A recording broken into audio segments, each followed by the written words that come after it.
Goeiemôre, Radio Fynbos luisteraars. Ons gaan vanoggend kyk uit Psalm 73 uit en ek gaan heelwat verse vir jou uitlig. Vers 2, maar wat my aangaan, my voet het amper gestruikel, my voetstappe het byna uitgegly. Vers 3, ek was afgunstig op die onsinniges, toe ek die voorspoed van die goddelose mense sien.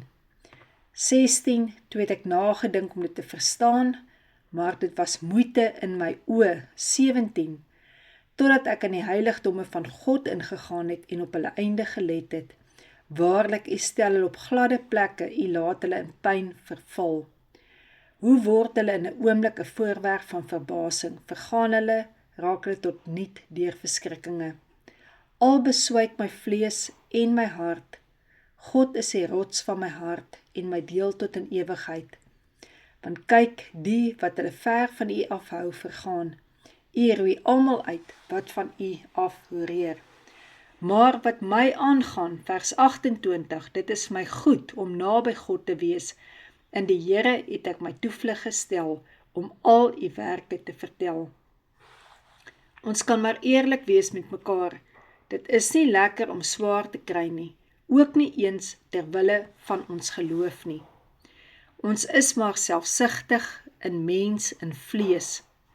Tog spel die Bybel dit baie duidelik uit, dat op hierdie aarde ons sal swaar kry, maar dat ons moet onthou, dat die Here reeds oorwin het.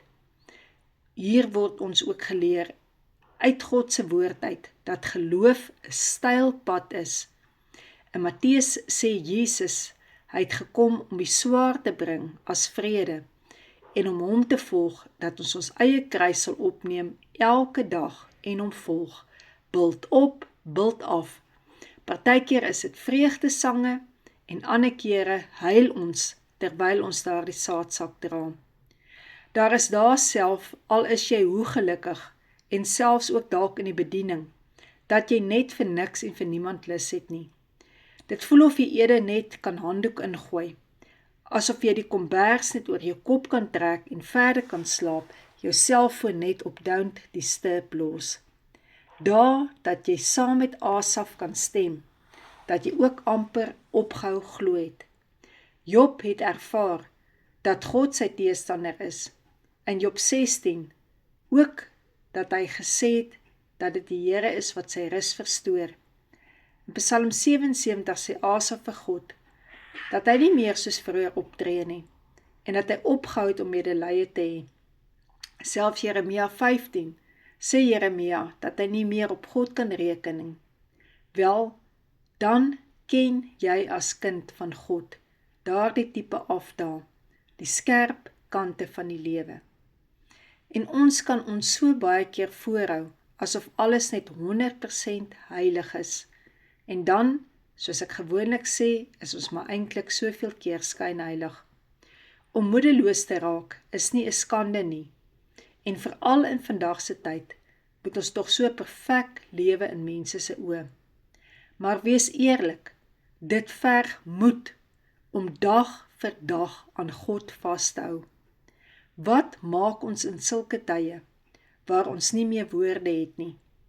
Dan is dit stil word tye, en sal jy sien dat die son van geregtigheid wel weer sal skyn, waar jy soos Asaf kan sê, wat my aanbetref, dit is my goed om naby God te wees, om die Here as toevlug te hê, van sy werke dan te kan vertel.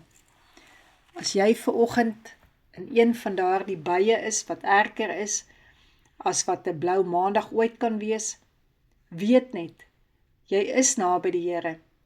Jy kan net hierdie bloed van Jesus drink, en dan kan jy weet, hy jou die krag sal gee, dat jy tot alles in staat sal wees deur hom.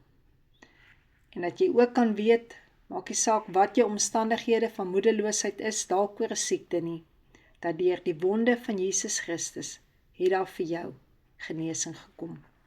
Hou vas aan die Here, en hou vas aan hierdie woorde. Ons verstaan nie altyd alles nie, maar die Here verstaan. Amen.